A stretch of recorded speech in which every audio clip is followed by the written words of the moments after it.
ಜೈ ಶ್ರೀ ಗುರುದೇವ್, ಜೈ ಶ್ರೀರಾಮ ಆಂಜನೇಯ. ಒಂದು ಕಥೆ ಹೇಳ್ತೀನಿ. ಏನಂದರೆ, ಒಂದು ಗಿಡಗ ಮತ್ತು ಒಂದು ಇರುವೆ ಇರ್ತವೆ. ಅವಿಬ್ಬರು ಫ್ರೆಂಡ್ಸ್, ಕ್ಲೋಸ್ ಫ್ರೆಂಡ್ಸು. ಅವು ಒಂದೇ ಸ್ಕೂಲಲ್ಲಿ ಕಲಿತಾ ಇರ್ತವೆ. ಅಲ್ಲೊಬ್ಬರು ಟೀಚರ್ ಇರ್ತಾರೆ,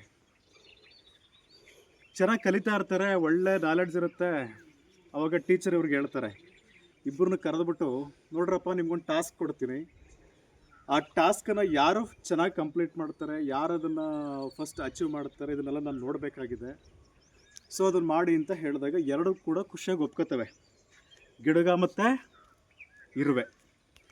ಸರಿ ಆಯಿತು ಅಂದ್ಕೊಂಡು, ಏನು ಟಾಸ್ಕ್ ಗುರುಗಳೇ ಅಂತ ಕೇಳ್ತಾರೆ. ಆವಾಗ ಗುರುಗಳು ಹೇಳ್ತಾರೆ, ಏನಿಲ್ಲ, ನಾವೀಗ ಕನ್ಯಾಕುಮಾರಿ ಬಾರ್ಡ್ರಲ್ಲಿದ್ದೀವಿ. ಇಲ್ಲಿಂದ ಹಿಮಾಲಯಕ್ಕೆ ಹೋಗಿ ನೀವು ಹಿಮದಲ್ಲಿ ಸ್ನಾನ ಮಾಡಿ ಬರಬೇಕು. ನೋಡೋಣ ಯಾರು ಸಾಧನೆ ಮಾಡ್ತಿರೋದು ಮಾಡಿ ಅಂತಾರೆ. ಅದಕ್ಕೆ ಇರುವಾಗ ಏನೂ ಗೊತ್ತಿಲ್ಲ, ಅದು ಬರೀ ಅಷ್ಟರಲ್ಲೇ ಓಡಾಡ್ಕೊಂಡಿರ್ತದಲ್ಲ, ಇರುವಾಗ ಏನೂ ಗೊತ್ತಿಲ್ಲ. ಇದೆಲ್ಲೋ ಇಲ್ಲೇ ಇರಬೇಕೇನೋ ಅಂದ್ಕೊಂಡು ಸುಮ್ಮನೆ ಆಗುತ್ತೆ. ಗಿಡಗೂ ಸ್ವಲ್ಪ ಓವರ್ ನಾಲೆಡ್ಜು, ಜ್ಞಾನ ಇರುತ್ತೆ. ಅಷ್ಟು ದೂರ ಐತೆ ಹಿಮಾಲಯ, ಅಷ್ಟು ದೂರಕ್ಕೆ ನಾನು ಹೋಗಿ ಹಾರಿ ಮೈಯೆಲ್ಲ ನೋವು ಮಾಡ್ಕೊಂಡು ಬರೋಂಥ ಹಣೆ ಬರ ನನಗೇನು ಅಂದ್ಕೊಂಡು ಕೊನೆಗೆ ಒಪ್ಕೊಳ್ಳಲ್ಲ. ಅದು ನಾನು ಹೋಗಲ್ಲ ಗುರುಗಳೇ, ಏನಾರ ಮಾಡ್ಕೊಳ್ಳಿ. ಇರುವಾಗ ಏನಿಲ್ಲ, ಹೇಳಿದ ತಕ್ಷಣ ಹೊರಟ್ಬಿಡುತ್ತೆ, ತನ್ನ ಜರ್ನಿನ ಶುರು ಮಾಡುತ್ತೆ. ಗುರುಗಳು ಹೇಳ್ತಾರೆ ಈ ದಿಕ್ಕಲ್ಲಿ ಹೋಗಬೇಕು ಅಂತ, ಆ ದಿಕ್ಕಲ್ಲಿ ಹೊರಟ್ಬಿಡುತ್ತೆ.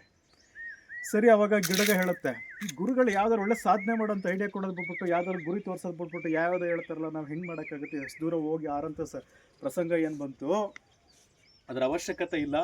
ಇರುವೆನ ದಡ್ಡ ಮುಂಡೋದಕ್ಕೆ ಏನೂ ಗೊತ್ತಿಲ್ಲ, ಸುಮ್ಮನೆ ಎಷ್ಟು ದೂರ ಹೆಂಗೆ ಹೋಗುತ್ತದು, ಸುಮ್ಮನೆ ಏನೋ ಅದು ಹೇಳ್ತದೆ, ಎಲ್ಲೆಲ್ಲೋ ಬಿದ್ದು ಒದ್ದಾಡಿ ಬೇರೋ ಮಾಡುತ್ತೆ, ಒಂದು ವೇಳೆ ಹೋದ್ರೂ ವಾಪಸ್ ಬರಲ್ಲ ಅಂತ ಹೇಳುತ್ತೆ. ಸರಿ ಅಂದ್ಕೊಂಡು ಈ ಗಿಡಗೆ ಈ ಥರ ಕಾಮೆಂಟ್ ಮಾಡುತ್ತೆ, ಗೇಲಿ ಮಾಡುತ್ತೆ, ಸುಮ್ಮನೆ ಆಗಿಬಿಡುತ್ತೆ.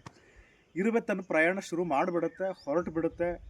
ಗುರುಗಳನ್ನ ಮಾರ್ಗದರ್ಶನ ಕೇಳ್ಕೊಂಡು ಹೊರಟ್ಬಿಟ್ಟು ನಡೀತಾ ಎಲ್ಲೆಲ್ಲಿ ಅಕ್ಕಿ ಚೂರುಗಳು ಏನೇನು ಸಿಗ್ತಾವೆ ಅದನ್ನೆಲ್ಲ ತಿನ್ಕೊಂಡು ಪಂದ್ಕೊಂಡು, ಎಲ್ಲೆಲ್ಲಿ ನೀರು ಸಿಗುತ್ತೆ ಎಲ್ಲ ಕುಡ್ಕೊಂಡು ಸೀದಾ ಹೋಗ್ಬಿಡುತ್ತೆ ಹಿಮಾಲಯಕ್ಕೆ ಹೋಗಿ ಹಿಮದಲ್ಲಿ ಮಿಂದು ತನ್ನ ಜರ್ನಿನ ಕಂಪ್ಲೀಟ್ ಮಾಡಿ ಸೀದಾ ವಾಪಸ್ ನಡ್ಕೊಂಡು ಹಾಗೆ ಬರುತ್ತೆ. ಹೀಗೆ ಇಲ್ಲಿ ಗಿಡುಗ ಇತ್ತಲ್ಲ, ಯೋಚನೆ ಮಾಡ್ತಾ ಇರುತ್ತೆ, ಏನು ಇರುವೆ ಬರಲೇ ಬಲ್ಲ, ಅದು ಬದುಕಿಲ್ಲ ಬಿಡು, ಹೊಂಟೋಗದೆ. ಇಲ್ಲಾಂದ್ರೆ ಇಷ್ಟು ನೋಡಿ ಬರಬೇಕಿತ್ತೀಗಾಲ 2 ತಿಂಗಳಾಯಿತು, 3 ತಿಂಗಳಾಯಿತು, 4 ತಿಂಗಳಾಯ್ತು, ಬಂದಿಲ್ಲ ಅಂದ್ಕೊಂಡು ಸುಮ್ಮನೆ ಆಗಿಬಿಡುತ್ತೆ. ಈ ಗುರುಗಳಿಗೂ ಬುದ್ಧಿ ಇಲ್ಲ, ಸುಮ್ಮನೆ ಏನೋ ಮಾಡಿ ಏನೋ ಹೇಳಿ ಅದಕ್ಕೆ ತಲೆ ಏನೋ ಮಾಡಿ ತಲೆ ತುಂಬ ಕಳಿಸ್ಬಿಟ್ಟದೆ, ಹಂಗೆ ಹಿಂಗೆ ಅಂದ್ಕೊಂಡು ಸುಮ್ಮನೆ ಆಗುತ್ತೆ. ವಾಪಸ್ ಬಂದಾಗ ಒಂದು 5 ತಿಂಗಳಾಗಿರುತ್ತೆ, ವಾಪಸ್ ಬರುತ್ತೆ. ಬಂದಾಗ ಗುರುಗಳ ಹತ್ರ ಬಂದ್ಬಿಟ್ಟು ಇರುವೆ ಹೇಳುತ್ತೆ, ಗುರುಗಳೇ, ನೀವು ಹೇಳ್ದಂಗೆ ನಾನು ಹಿಮಾಲಯಕ್ಕೆ ಹೋಗಿ ಹಿಮದಲ್ಲಿ ಸ್ನಾನ ಮಾಡಿ ಅಲ್ಲಿಂದ ಇಲ್ಲಿಗೆ ಬಂದಿದ್ದೀನಿ, ನೀವು ಹೇಳಿದ ಮಾತು ಕೇಳಿದ್ದೀನಿ, ಸೊ ನಾನು ಇದು ಸಾಧನೆ ಆಗಿದೆ ಅಂತ ಹೇಳಿದಾಗ ಗುರುಗಳು ಹೇಳ್ತಾರೆ, ನೋಡಪ್ಪ, ನಾನು ಹೇಳಿದ್ದು ನೀನು ಮಾಡಿದ್ದೀಯಾ, ಅದು ನಿನ್ನ ಸಾಧನೆ. ಹಿಮದಲ್ಲಿ ನೀನು ಸ್ನಾನ ಮಿಂದು ಬಂದಿದೆಯಾ ಅಂತಂದರೆ ಈಶ್ವರನ ವರನೂ ಕೂಡ ನಿನಗೆ ಸಿಕ್ಕಿದೆ, ಮತ್ತು ಅನುಗ್ರಹನೂ ಆಗಿದೆ, ಗಂಗಾಮಾತೆಯ ಆಶೀರ್ವಾದ ಕೂಡ ಆಗಿದೆ. ಹಾಗಾಗಿ ನೀನು ಜೀವನದಲ್ಲಿ ಗೆದ್ದಿದೆಯಾ, ನೀನು ಸಾಧನೆ ಮಾಡಿದೀಯಾ ಅಂತ ಹೇಳುತ್ತೆ. ಆದರೆ ಗಿಡಗನಿಗೆ ಹೊಟ್ಟೆವ್ರಿ.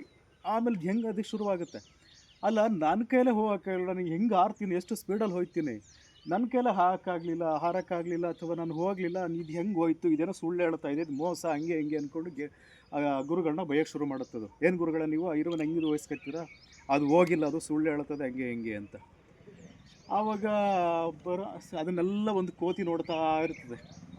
ಕೋತಿ ನೋಡ್ಕೊಂಡು ಎಲ್ಲೆಲ್ಲ ಏನು ಹಿಂಗೆ ನಡೀತದಲ್ಲ ಅಂದ್ಕೊಂಡು ಕೊನೆಗೆ ಬಂದ್ಬಿಟ್ಟು ಗಿಡಗನಿಗೆ ಹೇಳ್ತದೆ, ಎಲ್ಲ ಮಂಕೆ, ನಿನಗೇನಾರು ತಲೆ ಒಳಗೆ ಬುದ್ಧಿ ಗಿದ್ದಿ ಆಯಿತಾ, ಎಷ್ಟು ವರ್ಷ ಆಯಿತು, 5 ತಿಂಗಳಾಯಿತು ಇರುವೆ ಇಲ್ಲಿಂದ ಹೋಗ್ಲಿಕ್ಕೆ ಶುರು ಮಾಡಿ.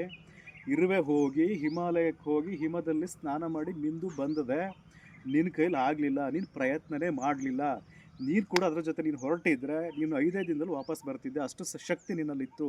ನೀನು ಅದಕ್ಕೇನು ಹಿಮಾಲಯಕ್ಕೇನು ಕ್ಷೀರಸಾಗರಕ್ಕೆ ಹೋಗಿ ಮಿಂದು ಬರಬಹುದಿತ್ತು. ನೀನು ಗುರುಗಳ ಮಾತಿಗೆ ಬೆಲೆನೂ ಕೊಡಲಿಲ್ಲ, ನೀನು ಪ್ರಯತ್ನವೂ ಮಾಡಲಿಲ್ಲ, ನಿಂದು ಬರೀ ಏನೇನೋ ಯೋಚನೆಗಳನ್ನ ಮಾಡ್ಕೊಂಡು ಏನೋ ಮಾಡಿದೆ ಅಂತೇಳಿ ಆ ಕೋತಿ ಆ ಗಿಡಗನಿಗೆ ಬೈಯುತ್ತೆ. ಆವಾಗ ಗಿಡಗ ಕೇಳುತ್ತೆ, ಅಲ್ಲಲ್ಲ, ನೀನು ಹಿಂಗೆ ಹೇಳ್ತಾ ಇದೆಯಲ್ಲ, ಅದು ಹೆಂಗೆ ಸಾಧ್ಯ, ಇರುವೆ ಹೆಂಗೆ ಹೋಗ್ಬಿಡುತ್ತೆ ಅಲ್ಲಿಗೆ, ಹಂಗೆ ಅಷ್ಟು ದೂರ ಆಯ್ತಲ್ಲ, ಹೆಂಗೆ ಹೋಗ್ಬಿಡುತ್ತೆ ಅಂತ ಅನ್ನತ್ತೆ. ಆವಾಗ ಕೋತಿ ಕೇಳುತ್ತೆ, ಹಂಗಾರೆ ಇಲ್ಲಿಂದ ಹಿಮಾಲಯ ಎಷ್ಟು ದೂರ ಆಯ್ತಪ್ಪ, 3800 ಕಿಲೋಮೀಟ್ರ್ ಇರಬಹುದು ಅಂತ ಗಿಡಗ ಹೇಳುತ್ತೆ. ಅದು 1 ಗಂಟೆಗೆ ಎಷ್ಟು ಕಿಲೋಮೀಟ್ರ್ ನಡೆಯುತ್ತಪ್ಪ ಇರುವೆ, ಏನು ಹಬ್ಬ ಅಂದರೆ 3 ಕಿಲೋಮೀಟ್ರ್ ನಡಿಬಹುದು. ಹಂಗಾರೆ ಲೆಕ್ಕ ಹಾಕಪ್ಪ, 3800 ಕಿಲೋಮೀಟ್ರನ್ನ ಗಂಟೆಗೆ 3 ಕಿಲೋಮೀಟ್ರ್ ನಡೀತದ್ರೆ ಎಷ್ಟು ದಿನಕ್ಕೆ ಹೋಗಿ ಬಂದಿದೆ.